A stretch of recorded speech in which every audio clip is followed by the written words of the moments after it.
For lunch. அது ஒன்றும் இல்லை, ரைஸ் எடுத்துக்கிட்டால் எங்கேயாவது உடம்பு வெயிட்டு போட்டுருமோ அப்படிங்கிற ஒரு பயம் தரிசனுக்கு. என்ன பண்ணுறதுமா, அப்படித்தான் பல வீட்டில் நடக்குது. உண்மைதான் பிரகாஷ. இன்னுமே கிராமத்தில் வந்து 3 வேளையெல்லாம் சமையல் பண்ண மாட்டாங்க சரியா. 2 வேளை தான் சமையல்.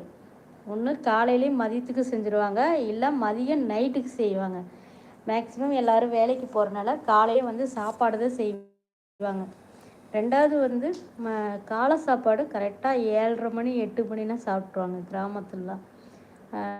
மதிய சாப்பாடு 1 மணினா கரெக்டாக சாப்பிடுவாங்க, அதுக்கு மேலெல்லாம் சாப்பிட மாட்டாங்க. கரெக்டாக 4 மணினா டீ சாப்பிட்ருவாங்க, நைட்டு 7 மணினா சாப்பிட்ருவாங்க. அந்த மாதிரி தான் கிராமத்து லைஃப்லாம் இருக்கும்.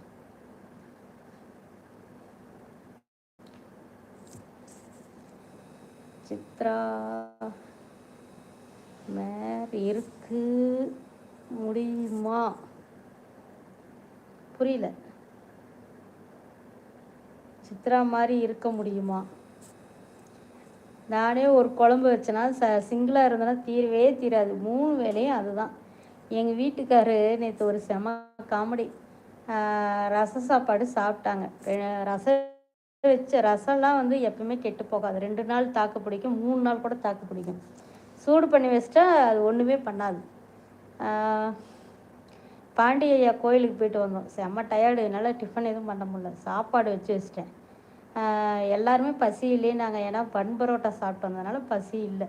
அந்த பன் பரோட்டா என்னென்னா வெறும் எண்ணெய் கக்கல், சாப்பிடவே நல்லால அந்த மாதிரி இருந்துச்சு. சரின்னு சொல்லிட்டு அதை வாங்கிட்டு வந்து அங்கேயே சாப்பிட்டு வந்தோம். எல்லாம் பசி இல்லாமல் தான் இருந்துச்சு. எங்கள் தம்பி பையனும் என் வீட்டுக்காரும் போய் சாப்பிட்டு வரேன்ட்டு போய் சாப்பிட்டு வந்துட்டாங்க.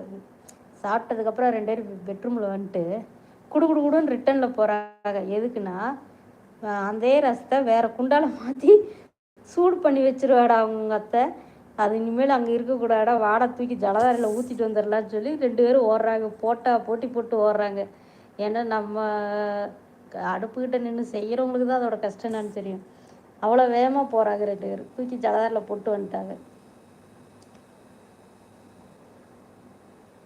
என் பசங்க அதெல்லாம் பார்க்க மாட்டாங்க, இருக்கிறத சாப்பிடுவாங்க. சூப்பர் ஜெயந்தி. அவரும் அதே மாதிரி தான்.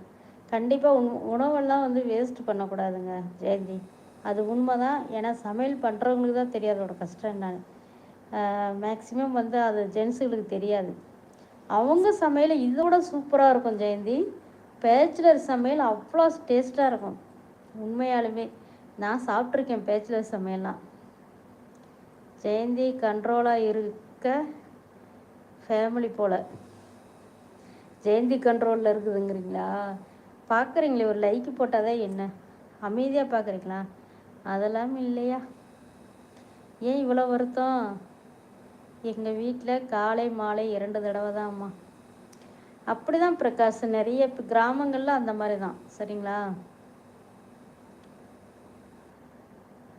பாசத்தில் கண்ட்ரோலாக ஜெயந்தி. அப்போ ஜெயந்தி உங்கள் ஊரை சொல்லுங்கள். திருப்பூரா? பாரா. ஜெயந்தி திருப்பூர்லையா இருக்கீங்க? திண்டுக்கல்லுங்க, என்னோடய சொந்த ஊர் திண்டுக்கல். என்னோடய ரிலேட்டிவ்ஸில் எல்லாருமே கோயம்புத்தூர், திருப்பூர், கரூர், திண்டுக்கல், கொடைக்கானல் இந்த மாதிரி ஏரியாவில் நிறைய பேர் இருக்காங்க. Native place Trichy. திருச்சியா? அமேசிங். ஏன்னா தர்சன் வந்து திருச்சி தான், இருக்கிறது வந்து ஸ்ரீலங்காவில், ஆனால் அவர் திருச்சியை சேர்ந்தவர் தான்.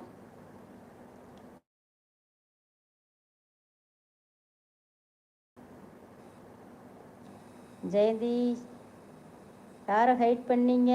பிரகாஷ்.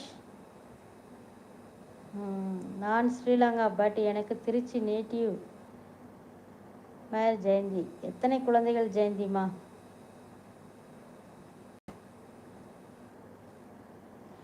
ஹாய் சசி அண்ணா, எங்கே போனீங்க இவ்வளோ நேரமா?